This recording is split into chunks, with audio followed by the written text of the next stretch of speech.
সাইফুল আজম অসীম সাহসী এক বাংলাদেশি বীরের গল্প। আজ থেকে 5 দশক আগে এক বঙ্গসন্তানের অসীম সাহসিকতায় কেঁপে উঠেছিল দখলদার ইসরায়েলিদের অন্তরাত্মা।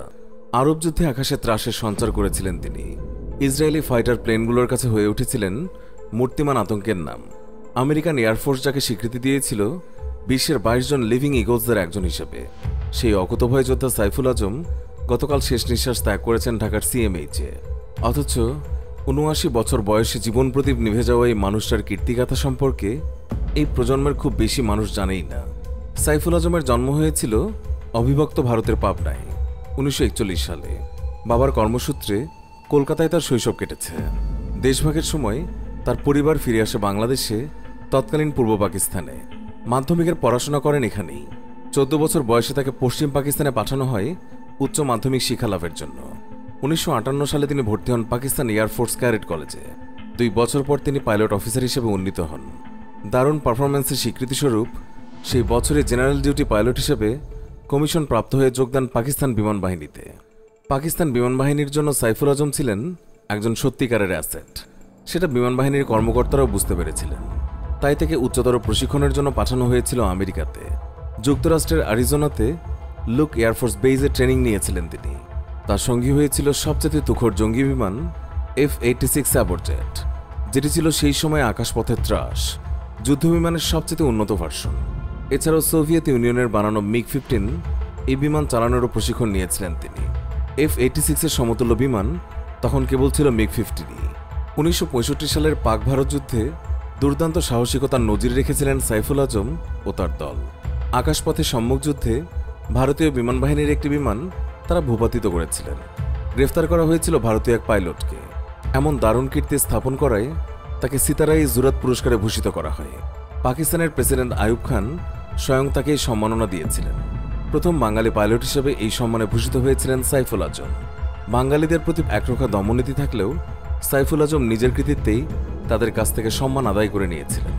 তবে পাক ভারত যুদ্ধে নয়, জীবনের সবচেয়ে সাহসী কীর্তিটার জন্ম সাইফুল আজম দিয়েছিলেন তৃতীয় আরব ইসরায়েল যুদ্ধে।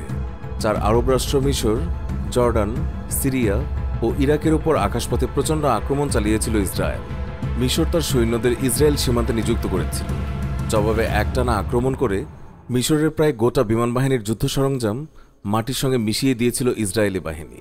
ইসরায়েলিদের তাণ্ডবের সামনে অসহায় হয়ে পড়েছিল আরব দেশগুলো। আরবদের এহেন লজ্জাজনক পরাজয়ের মাঝখানে বুক চিতিয়ে লড়েছিলেন বিমান সেনা সাইফুল আজম। প্রশ্ন হচ্ছে, আরব ইসরায়েল যুদ্ধে সাইফুল আজম কোত্থেকে এলেন? ১৯৬৬ সাল নভেম্বর মাস জর্ডানের বিমান বাহিনীর রয়্যাল জর্ডানিয়ান এয়ারফোর্সে পাকিস্তান বিমান বাহিনীর প্রতিনিধি হিসেবে যান ফ্লাইট লেফটেন্যান্ট সাইফুল আজম। সেখানে তিনি জর্ডানের বিমান বাহিনীতে উপদেষ্টা হিসেবে কাজ করেন। সে কারণেই এই যুদ্ধের অংশ হয়ে গিয়েছিলেন তিনিও। ১৯৬৭ সালের 5ই জুন জর্ডানের মাফরা ঘাঁটি থেকে উড়লেন সাইফুল আজম। জর্ডানের পাইলটদের সাথে নিয়ে 4টে হকার হান্ডার জঙ্গি বিমানের নেতৃত্ব দিচ্ছিলেন তিনি। আকাশযুদ্ধে মুখোমুখি হলেন ইসরায়েলি বিমান বাহিনীর। ইসরায়েলি বিমান সেনারা আশাই করেনি এমন তাণ্ডবের পরে আরব বিমানগুলোর পক্ষ থেকে কোনো প্রতিরোধ আসতে পারে। তাদেরকে হতবিহ্বল করে দিয়ে ইসরায়েলের একটি ডাসল সুপার মিস্টার বিমান ধ্বংস করলেন সাইফুল আজম। হতভম্ব হয়ে গেল ইসরায়েলের বিমান সেনারা। সাইফুলের বীরত্বের এখানেই শেষ নয়। 2 দিন বাদেই ইসরায়েলের আক্রমণের খবর পেয়ে ইরাকে ছুটে গেলেন তিনি। 2টো বিমান ঘাঁটি রক্ষা করাই ছিল তার মিশন। জুনের 7 তারিখ ইসরায়েলের বিমানগুলো ছুটে এলো হামলা করতে। সামনে বাধা হয়ে দাঁড়ালেন সাইফুল আজম ও তার স্কোয়াড। ইরাকের আকাশে শুরু হলো ডগ ফাইট। সেই যুদ্ধে সাইফুল একাই ধ্বংস করেছিলেন 2টি ইসরায়েলি যুদ্ধবিমান। বন্দী হলো 2 ইসরায়েলি পাইলট। পৃথিবীর ইতিহাসে সাইফুল আজম একমাত্র পাইলট যিনি একা 3টি ইসরায়েলি যুদ্ধবিমান ধ্বংস করেছেন। বন্দী 2 ইসরায়েলি সেনার সঙ্গে বিনিময় চুক্তি হিসেবে ফিরিয়ে আনা হয়েছিল ইসরায়েলের হাতে বন্দী হওয়া হাজারো আরব সেনাকে। সাইফুল আজমকে তার অসামান্য বীরত্বের জন্য ভূষিত করা হয়েছিল হুসামি ইস্তিকলাল সম্মাননায়। সাইফুল আজমের জীবনের আক্ষেপ একটাই, তিনি মুক্তিযুদ্ধে অংশ নিতে পারেননি। ৭১-এর পুরো সময় তিনি অবরুদ্ধ ছিলেন পশ্চিম পাকিস্তানে। তার উপর কড়া নজর রাখা হয়েছিল। পাকিস্তানিরা জানত তিনি কি জিনিস। কোনোভাবে ভারতে চলে যেতে পারলেই যে সাইফুল আজম পাকিস্তানের জন্য ত্রাস হয়ে উঠবেন তাতে তাদের কোনো সন্দেহই ছিল না। সাইফুল আজম ছিলেন বীরশ্রেষ্ঠ মতিউর রহমানের সরাসরি ইনস্ট্রাক্টর। মতিউরের মতো তিনিও বিমান নিয়ে পালানোর প্ল্যান করেছিলেন। স্ত্রী সন্তানকে বাংলাদেশে পাঠিয়ে দিয়েছিলেন, কিন্তু কড়া নজরদারির কারণে সেটা সম্ভব হয়ে ওঠেনি। বীরশ্রেষ্ঠ মতিউর যখন বিমান ছিনতাই করতে গিয়ে শহীদ হয়েছিলেন, তখন সাইফুল আজমকে কঠোর জেরার মধ্যে পড়তে হয়েছিল। স্বাধীনতার পর দেশে ফিরে আসেন সাইফুল আজম। 1977 সালে তিনি উইং কমান্ডার পদে উন্নীত হন। তাকে বাংলাদেশ বিমান বাহিনীর ঢাকা ঘাঁটির অধিনায়ক করা হয়।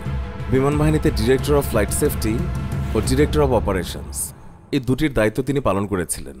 1979 সালে গ্রুপ ক্যাপ্টেন হিসেবে অবসর নেন তিনি।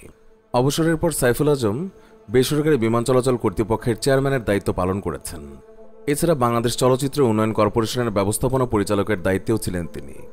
সংসদ নির্বাচনে প্রতিদ্বন্দ্বিতা করে সাংসদ হয়েছেন 1991 সালে। অকুতোভয় বীর সাইফুল আজম শেষ নিঃশ্বাস ত্যাগ করেছেন গতকাল। অথচ তার বীরত্বগাথা এই দেশের খুব কম মানুষই জানে। তার নামটাও জানে কিনা সন্দেহ আছে। হলিউডি সিনেমায় ডগ ফাইটের দৃশ্য দেখে আমাদের গা কাটা দিয়ে ওঠে, লোম খাড়া হয়ে ওঠে। অথচ আমরা খোঁজ রাখি না যে আমাদের এক পূর্বসূরি আজ থেকে 50 বছর আগে মধ্যপ্রাচ্যের আকাশে এমন নজির বাস্তবেই স্থাপন করে এসেছেন। গোটা বিশ্বে এই যাবৎকালের মাত্র 22 জন বিমান সেনাকে আমেরিকান এয়ারফোর্স লিভিং ইগলস উপাধি দিয়েছে। সাইফুল আজম সে বিরল তালিকায় নাম লিখিয়েছেন নিজের সাহসিকতা দিয়ে। তার বীরত্বের এর চেয়ে বড় নমুনা আর কি হতে পারে? প্রিয় দর্শক, এই ছিল আমাদের আজকের ভিডিও। আশা করছি আমাদের এই ভিডিওটি আপনাদের অনেক ভালো লেগেছে। ভিডিওটি ভালো লেগে থাকলে অবশ্যই একটি লাইক দিন এবং অনেক অনেক শেয়ার করুন। আর এখনও যদি আমাদের চ্যানেলটি সাবস্ক্রাইব না করে থাকেন, তবে এক্ষুনি সাবস্ক্রাইব করে পাশে থাকা বেল আইকনটি ক্লিক করুন। এতে করে আমাদের নতুন ভিডিওর নোটিফিকেশন সবার আগে পৌঁছে যাবে আপনার কাছে। এতক্ষণ ধরে আমাদের ভিডিওটি দেখার জন্য অনেক অনেক ধন্যবাদ।